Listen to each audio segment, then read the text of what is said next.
Good morning, Flagler County, and welcome to Veterans on Point, a WNZF radio show developed in mind for our beloved and respected veterans population and anyone else listening via internet or podcast.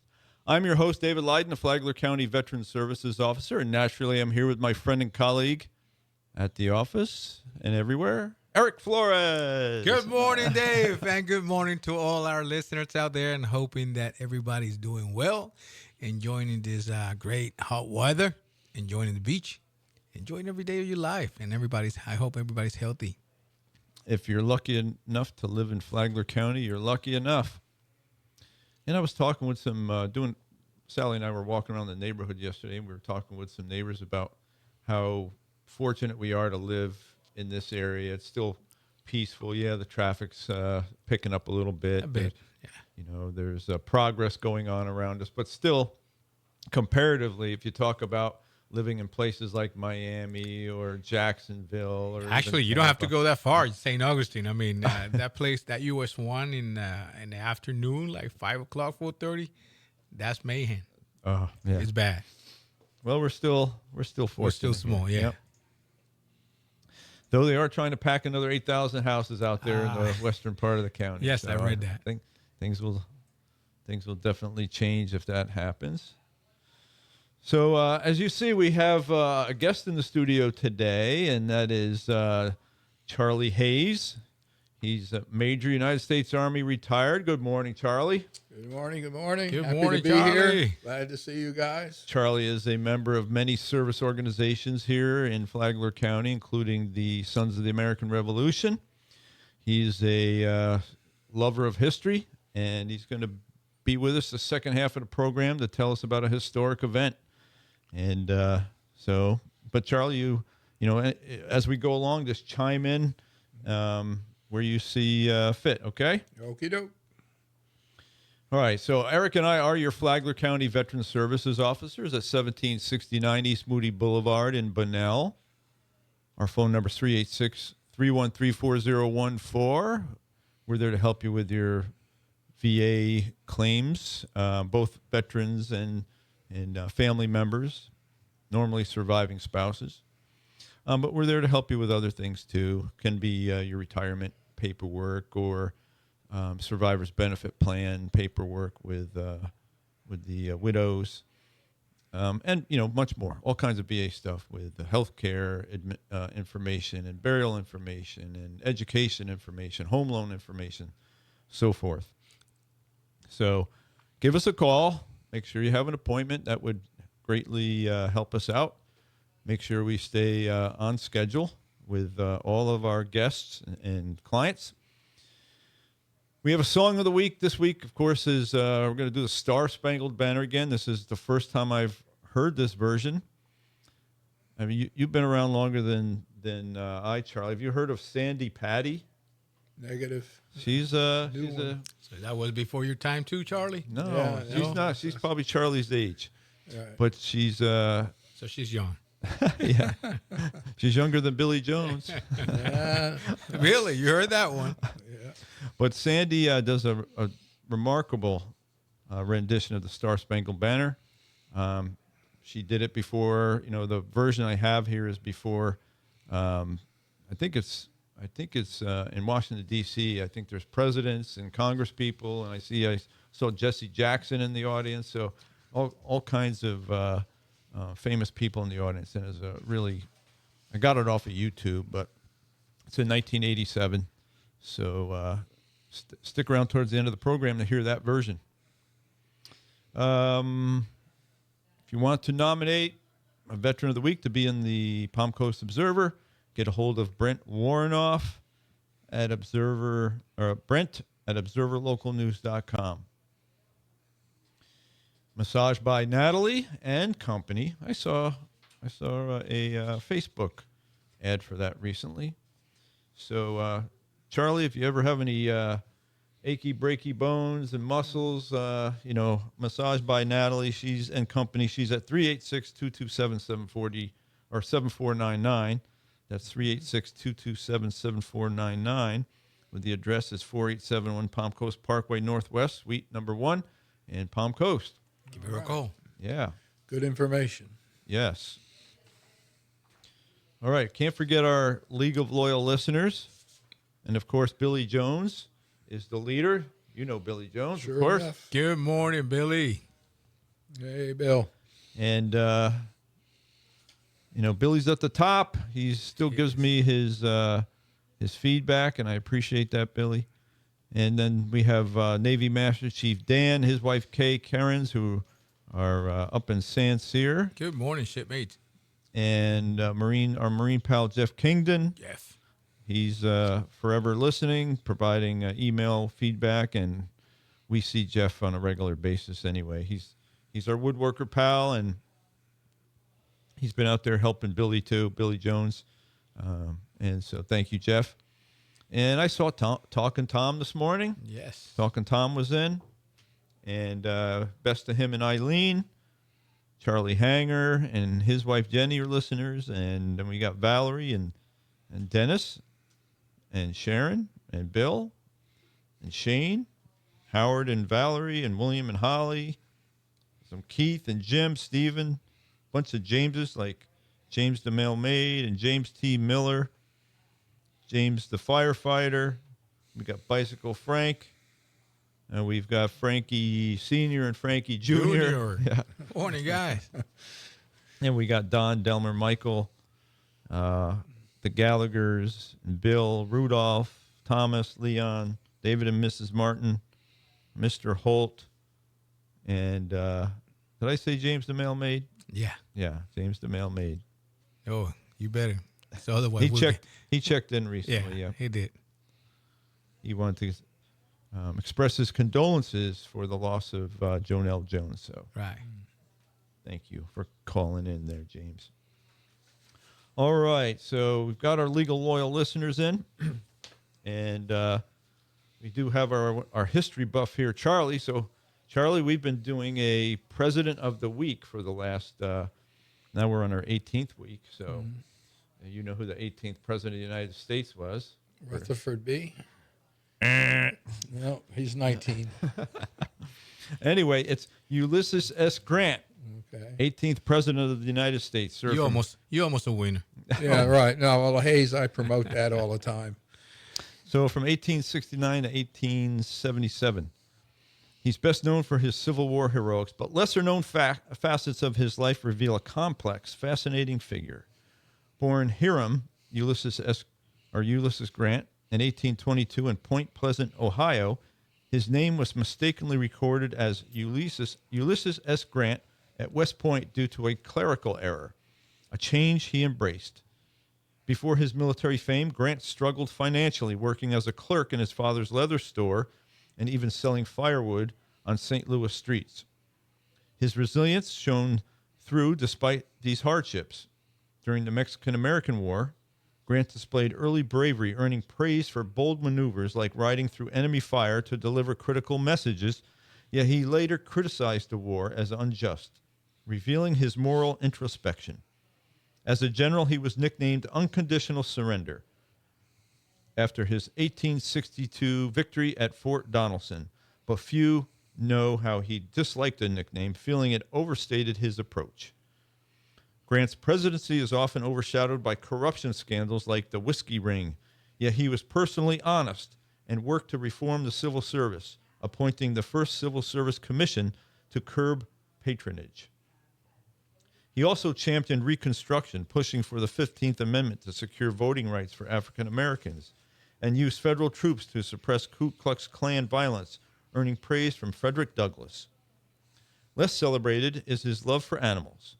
Grant was an expert horseman who could tame wild stallions and kept the beloved dog Rosie at the White House.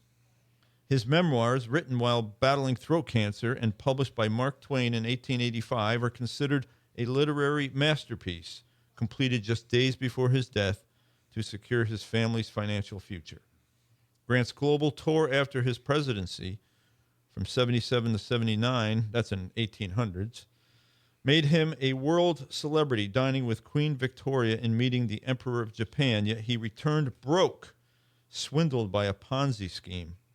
A quirky fact, Grant smoked up to 20 cigars daily. a habit linked to his fatal cancer, but he also loved simple foods like cucumbers, often eating them raw with salt. His aversion to military pomp led him to avoid wearing a uniform as president, preferring plain suits. Despite myths of drunkenness, Grant's alleged alcoholism is debated, with contemporaries noting his sobriety during key campaigns. These layers, soldier, reformer, writer, and everyman, make Grant a figure of enduring intrigue far beyond the standard history books. And here's a quote of the week. It's attributed to Ulysses S. Grant.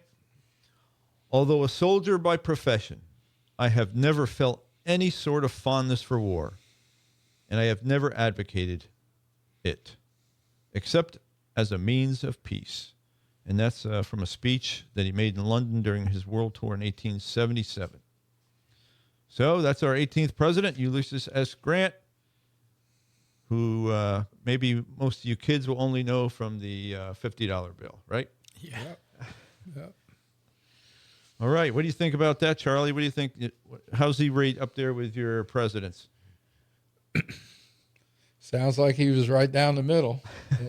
He did some good things, and there was a scandal. I mean, Hayes got involved in that too. When you get to him next time, Rutherford? yeah, Rutherford. There was a land scandal, but it was all a misunderstanding. Mm-hmm. Well, There's that's what politicians say. Yeah, It's all a misunderstanding. We always say every week there's always something to learn from their presidency. There's Right. always something that you think you know it all. We think we know it all, but it's not. They're humans. Mm-hmm. They have a life. One thing I have heard. From They have family and They have spouses. families, They've got right. troubles just like we all Yes. do, just like all I've- families, yeah, right? I've Right. seen alcohol involved in, most of them, whether that was true or not, whether that was gossip up or not, they have a personal life and they have their own, they're humans. Mm-hmm. So Yep. Well, that's the portion of the program now where we say, drivers, drivers, drivers. The DAV is seeking volunteer drivers to take veterans from their homes to their VA appointments, whether that's at a VA medical center, a VA clinic, or if the VA has set up a community care appointment for you, or to a compensation and pension examination.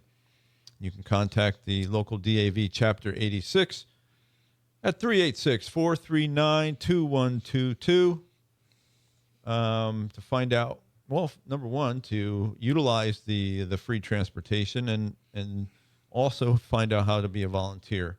You don't have to be a veteran to volunteer. You don't have to use your own vehicle.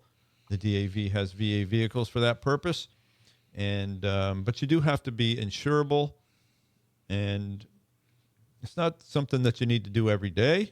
They put you on a list. They go through the list and they find who's available. So the more folks they have on that list, the more opportunity they have to find a volunteer.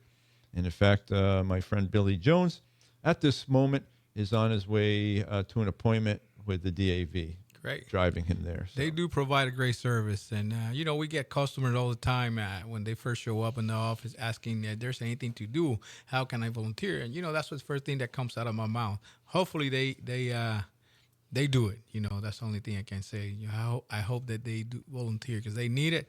It's a great volunteer services that they do to the community and to the veterans. Yeah, even if you're in the system and you do it once a week, every couple weeks, but the more folks they have, the more the odds are they can find a volunteer driver. Right. So, all right. So you got anything on your list you want to? Yeah, just to mention again, the American Legion sponsoring their 5th annual charity golf tournament. They're not going to hit me this year because I've been saying that this every week. So, and this is going to be on Saturday, October 4th at the Palm Harbor Golf Club. If you are interested, call 386-585-5302. And they have a saying, if you missed that, to call before that day, you can register that morning at 7 a.m. At 9 a.m., they have their shotgun starting scramble format. They have a luncheon at 1 p.m. catered by Loopers. So it's going to be a great event like every year. Sponsor that, support the American Legion event. Also, BFW have many things going on through the week from Bingo Thursday to Burger Day, Taco Day, and so on. So look at their calendar at their website and support their events. Thank you. Good. So just before we move on to our guest, Charlie Hayes, I just want to, does this show up on the screen over there? Yeah, I just want to let our veterans know, if you haven't seen this magazine and you're a veteran, you want to find out what the benefits are in Florida, you can stop by our office. We can provide one of these, or you can go to the website and see the digital version. What are they at? FloridaVeterans.org. Right, fdva.org. Yeah, but you can Google it. You can Google it. You can miss it. Yeah, 2025 Florida Veterans Benefit Guide. And if we run out of steam with Charlie, we have some time at the end of the program. We'll talk a little bit about what's in here. But if otherwise, we'll be back in future weeks to kind of go over some of the things that are in this guide. But I encourage you to get the guide so you know what is available. And if there's something in there that you never were aware of and you want some more information on it, that's how you come to find Eric and I at 386-313-4014. Make sure you put that number on if it's not already, on your speed dial, and Well, share it with other veterans. There are plenty of local veterans who have it in their speed dial. Yes, I know. for sure. That's for sure. Yeah. All right, Charlie. Well, Good morning again. Good morning. Yep, You've got a historic event that Yep. you want to share with us, and Right. There's a couple of them actually, but Okay. just want to kind of say something about the Sons of the American Revolution. We are a society, a lineage society, that we go back to patriots that actually fought in the Revolutionary War. So we're kind of saluting or working for the original veterans, if you want to look at them that way. And we were founded in 1890, approved by Congress, and we are 501. And basically, we have a mission statement, which is the Sons of the American Revolution honors our Revolutionary War patriot ancestors by promoting patriotism, serving our communities, and educating and inspiring future generations about the founding principles of our country. And that's what we strive to do. And the original Independence Day is coming up this week. Right. Yes, we're going to be there. That's 249. And next year is the big one. Yes, that's the big one. And we have a lot of action going on in the Sons of the Revolution nationwide. But Leading up to that, to have a big celebration next year. Yep. Well, it's going to be an event, but we're not one of the 13 original colonies, so we don't get all the credit or all the play that we would like to get. But speaking of that, It's interesting that Georgia is, though, right? yeah, Georgia was there.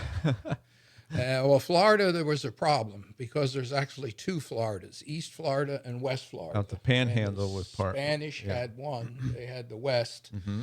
and the British had the other, the East. And so between the two, they really couldn't organize a Continental Army or anything because it was, we were Fraction. saluting different flags, so to speak. Not enthusiastically, but I mean, that's what they were doing. But there was 4 battles in the during the Revolutionary War in the boundaries of the state of Florida. There was a battle in Jacksonville called Thomas Creek, which was in May of 76, and the Georgia militia was tasked by General Washington to come down to the fort in St. Augustine and get the cannons, the ammo, and everything. The British had a garrison there, but they were confident they could rout them and take what they wanted. I think we read about that one time here on the show. I think it was pretty easy because there was only one guy that was manning the garrison of St. Augustine. Well, no, there was a company. They sent out 700 regular troops to defeat our 250 militia. And we were routed up in Jacksonville, and right by the airport was where the battlefield was, Thomas Creek. And they came out of the fort and surprised us in bivouac, and everybody scattled back to Georgia, and Washington didn't get his cannons. If I remember correctly, everybody was looking at their phones, right? That's why they got probably, probably, or trying to kill a mosquito. They were eating M&Ms. Right. They were probably trying to kill mosquitoes. But so, and then there was another skirmish up by Jacksonville, which was Alligator Creek Bridge. And they decided that Washington said he really wanted the stuff out of the fort in St. Augustine. So they sent another group down like a year later, and the Continental's Army was involved in this one, but they got waylaid and didn't make the departure time. And so it ended up being militia again and some Georgia cavalry this time. And they fought it out with the British again. The British came out again. They decided offense was better than defense. And so they came out and they had another skirmish up there. And again, we were defeated and we went back to Georgia, and Washington didn't receive his supplies that he wanted. And then we were the location of the last naval battle of the war off of Merritt Island. And there was two ships, the Alliance and the Beauque. And the Alliance was a famous ship in our Continental Navy. Actually, it was the last one of the Continental Navy ships that they got rid of after the war because it was a fine fighting ship. And they went down to Cuba and Havana, and they received 70,000 Spanish coins to pay the Continental Army. And they were headed back to Philadelphia when three British ships on patrol found them off of Merritt Island, and there was a battle that ensued, and the Alliance turned. The other ship had the coins on it. The Alliance had some coins, but they were the man of war, if you want to call it that, and he turned around and fought it out with the British, and he actually waylaid the three ships so that the coin ship could get up to, they sailed on the next day and made it to Philadelphia. So that was a successful battle. What's interesting about that is the Treaty of Paris had already been signed, but the word had not gotten back to everybody, including our Navy. And so this battle actually happened after the war. And then the big battle was the battle for Pensacola. And the Spanish did that for us. We only had a few token patriots there, but the Spanish threw the British out of Pensacola so they could conquer that whole part of the state for themselves. The British tried to occupy Pensacola. And that was a big deal battle and the siege and everything. And it took a long time. And we actually got a victory there, but we were token. We weren't involved in it. And then the latest project, the big thing that SAR, Florida, is involved in is we have Marines in our group. And the Marines, most of us are some kind of a history buff that like to study on it and see about it. And they came up with the story that the United States Marine Corps made the first amphibious assault ever, and the Continental Navy supported them in March of 1776. And that was less than 6 months after the Marine Corps had been formed in November of 75, and the Continental Navy a little bit before then. And long story short, they invaded Nassau, and they took tons. Bahamas. Okay, they invaded Nassau, took two forts from the British, and captured tons of ammunition and weapons that Washington did use during all the campaigns up in New Jersey and New York and everything. And they were successful. And this was the first time that there had been an amphibious assault, the first time the Marines actually invaded anything, and the first time that our new flag flew over foreign soil. And they occupied Nassau for 2 weeks. And so what we are doing is we are putting up a monument in Pompano Beach, which is going to be erected next year, and To commemorate this amphibious. on March the 5th, 2026, we're going to have the ribbon cutting, and they're inviting everybody, senators, the Department of Defense, everybody, because this is the first amphibious invasion that the United States Marines and Navy ever did. They used 220 Marines under the leadership of Captain Samuel Nicholas. Mm-hmm. To all our fellow Marines, see, we carry you back then, we're still carrying you today. Right. Well, that's pretty neat. They're going It to is. put up a monument to commemorate that down in 20-foot obelisk, and the whole park, city of Pompano Beach, is giving them a primo location, and they're putting packages together for tourists and stuff. They say over 300,000 people. So the Marines that are in the Florida SAR were responsible for Yeah, getting they it. kind of figured this out, and they contacted the Marine Corps Museum in Paris Island and asked if there was any memorial to commemorate this. And other than a little plaque that's on the ground in Nassau, there's nothing, the Marines said. So our guys took the lead, and they're Well, there you putting go. together a major project. That's great. Well, Charlie, thank you for that interesting walk through history.